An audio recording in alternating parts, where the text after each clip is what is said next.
প্রবাসীদের কোনোরূপ বিদায়ী সংবর্ধনা ছাড়াই ওমান ত্যাগ করেছেন রাষ্ট্রদূত মোহাম্মদ নাজমুল ইসলাম। শুক্রবার রাত ৯টায় এই কূটনীতিক ওমান ছেড়েছেন বলে দূতাবাস সূত্রে নিশ্চিত হওয়া গেছে।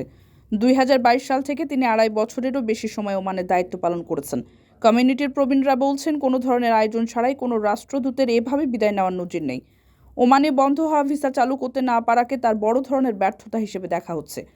যদিও বিষয়টি আঁচ করা গেছে আরও আগেই। সরকারের ঊর্ধ্বতন একাধিক কর্মকর্তা মাস্কাট থেকে নাজমুল ইসলামকে সরিয়ে দেওয়ার ব্যাপারে সিদ্ধান্ত নেওয়ার কথা জানিয়েছিলেন।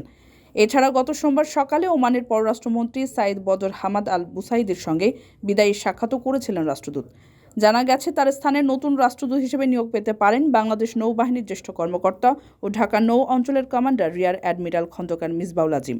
সামরিক কর্মকর্তাকে নিয়োগের খবরে ইতোমধ্যে প্রবাসীদের মধ্যে নতুন আশার সঞ্চার হয়েছে।